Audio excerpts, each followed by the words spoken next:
Say what you like. I still don't see how anyone can think that boy's not guilty. Wait a minute. I have something I need to say. I think that we've proved that the old man couldn't have heard the boy scream, "I'm going to kill you." But supposing... You didn't prove it at all. What are you talking about? But supposing that he did hear it.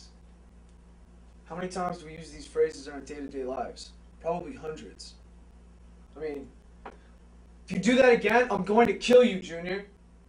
Or, come on, darling, one more time and I'll kill you.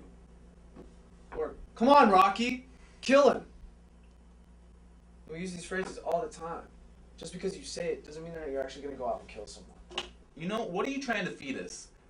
The kid screamed, "I am going to kill you," at the top of his lungs. You don't say something like that if you don't mean it. Gee, I don't know, man. I mean, I work with this guy across the street, and a couple weeks ago he called me an idiot, and so I yelled at him. I mean... You know what? Don't let this guy get to you. The boy said, "I am going to kill you," and then he killed him. Look, wait a minute. Do you really think that he's going to go out there and scream at the top of his lungs so that the whole neighborhood could hear him?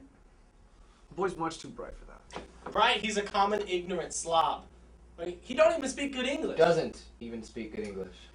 I would like to change my vote to not guilty. You gotta be kidding me. You heard. Are you sure? Yes, I'm sure. Well, that's 9-3 for not guilty. That isn't the living... Look, what are you basing this off of? Stories this kid made up? Kid could write for American Detectives Monthly, make a fortune.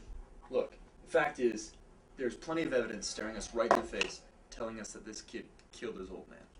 His own lawyer thinks that he killed his old man. From the beginning, you could see it. His own lawyer.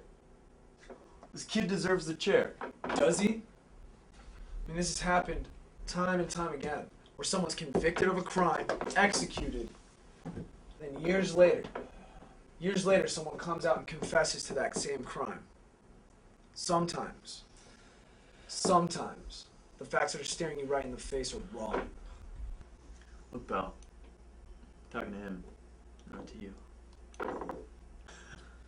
This guy's really something. Look, the guy had a lawyer, right? He presented the case. Why you got so much to say? He was a court-appointed lawyer. What does that mean? That means that he didn't want the case. That means that he was not happy being appointed to it. No money, no glory. He wouldn't have taken the case if he didn't feel that his client had a good fight. So obviously,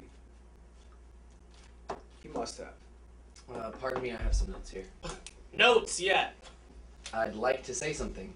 I've been listening, and it seems that this guy has some really good points to make. From what was presented at the trial, the boy looks guilty, but maybe if we just look a little bit deeper... Come on, will ya? I have something I'd like to ask. We assume the boy committed murder. He stabbed his father in the chest and ran away. Now, this was at 10 minutes after 12. How was he caught by the police? He went home about 3 o'clock or so and was caught by 2 detectives in the hallway of his house.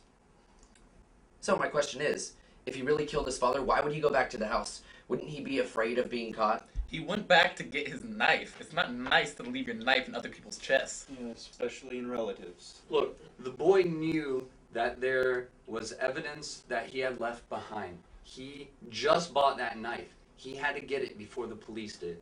Okay, if he knew that the knife could be identified, why would he leave it there in the first place?